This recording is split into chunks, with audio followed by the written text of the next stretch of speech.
Hello students, good morning. बच्चों, अभी आप पढ़ रहे हैं चैप्टर 11 एक्सरसाइज 11.3। तो कल आपने पढ़ा था complementary and supplementary angles, pairs of angles पढ़ा था, जिसमें complementary angle and supplementary angles and vertically angles. तो कम्प्लीमेंट्री एंगल्स आप क्या पढ़ पाए थे?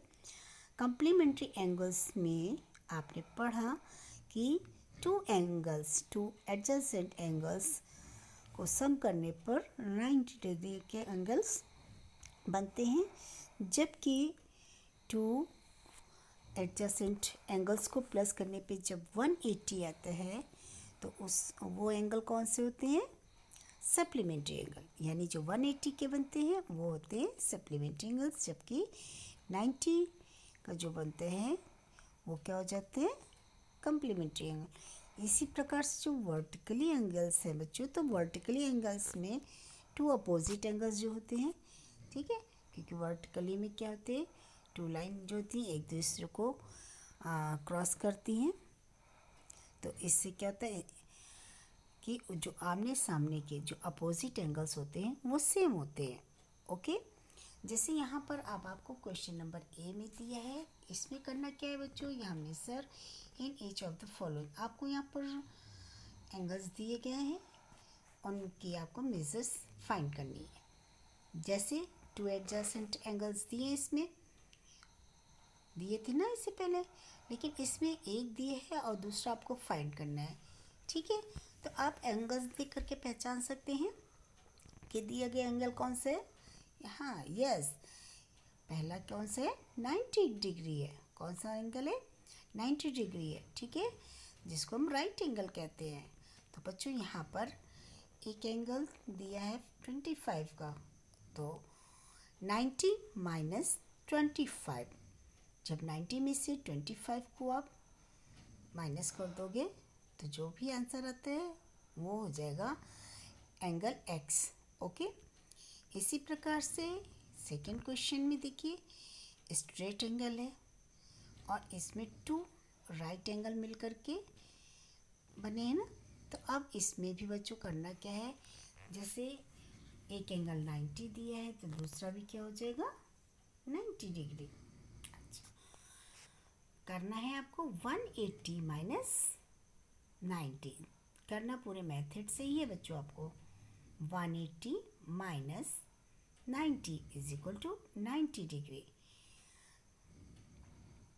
थर्ड क्वेश्चन आपका है वर्टिकली एंगल्स के अकॉर्डिंग, जिसमें आपको देखिए यहाँ पे 4 एंगल्स दिए गए, जहाँ टू लाइन एक दूसरे को इंसेक्ट करती हैं। तो अब इनमें से जो एक पॉइंट है जिस पर टू लाइंस हैं आपस में एक दूसरे को क्रॉस कर रही हैं, ठीक है, जिनसे हमको क्या मिल रहे हैं? 4 एंगल्स। कौन से एंगल्स मिलते हैं? 4। तो बच्चों जो अपोजिट एंगल्स है, जैसे यहाँ पर angle A B C and D, okay, तो ए बराबर, ए का अपोजिट क्या है? बी। ए का अपोजिट क्या है? बी। एंड सी का अपोजिट क्या है? डी। ठीक है, अब इसी प्रकार से जैसे यहाँ पर एंगल ए है, angle A is equal to 110 and angle B is equal to 70, क्योंकि ये एक दूसरे के अपोजिट हैं, इसलिए यहाँ पर angle B is equal to angle D.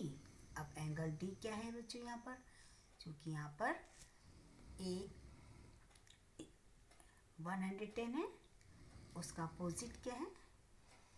ए, और 70 का अपोजिट क्या है? बी। तो आप लिख सकते हैं angle A is equal to 70 degree and angle B is equal to 110। Okay, तो अब आप लोग कर लेंगे बच्चों, angle A is equal to 110 and angle B is equal to 70 degree, क्योंकि ये एक दूसरे के अपोजिट हैं। अच्छा, अब फिर से इसी प्रकार से ये स्ट्रेट एंगल है, ठीक है, स्ट्रेट एंगल में भी यही करना है। एक 95 का दिया है, तो बच्चों आपको करना क्या है? 180 माइनस 95 कीजिए, आंसर आ जाता है। इसी प्रकार से आपको एंगल ओ फाइंड करना है। 180 दिया है बच्चों, ये 90 डिग्री है, ये राइट एंगल है, इसलिए आपको 90 माइनस 80 डिग्री कर दीजिए तो आंसर आपका जो भी आएगा 90 माइनस 80 करेंगे तो आंसर आ जाएगा। इसी प्रकार से बच्चों यहाँ पर देखिए फिर से ये स्ट्रेट एंगल है, स्ट्रेट यानी 180 माइनस 30, 180 माइनस 30। तो इस प्रकार से आप दिए गए एंगल्स को एक कम्प्लीमेंट्री दिया है, दूसरा सप्लीमेंट्री और एक वर्टिकली, ठीक है। तो आप सभी लोगों को करना क्या है बच्चों कि जैसे ये एंगल्स बने हैं तो आपको ये बनाने हैं। एंगल्स बनाने से आपको क्वेश्चन को सॉल्व करने में आसानी रहेगी। तो सबसे पहले आप क्या करेंगे, एंगल्स बनाइए। फिर ये देखिए अगर कम्प्लीमेंट्री है तो उसमें 90 से सेकेंड एंगल्स को माइनस कर दीजिए, ठीक है। तो एक दूसरा जो फर्स्ट एंगल है वो आ जाएगा। इसी प्रकार से यदि सप्लीमेंट्री एंगल्स दिए हैं तो उसमें से आपको क्या करना है, दिए गए एंगल को 180 से माइनस कर देंगे तो जो आपको फाइंड करना है एंगल वो आप फाइंड कर लेंगे। ओके, एंड वर्टिकली में आपको पता है अपोजिट एंगल, जैसे ये 70 है तो ए क्या होगा 110 एंड बी कौन सा हो जाएगा 70 डिग्री, ठीक है। ए बराबर 110 एंड बी एंगल क्या हो जाएगा 70 डिग्री। ओके, तो अब आप लोग कर लेंगे और आप सभी लोगों को ये वर्क जल्द से जल्द अपनी कॉपी में करके हमें सेंड कीजिए। Okay, bye bye, have a nice day.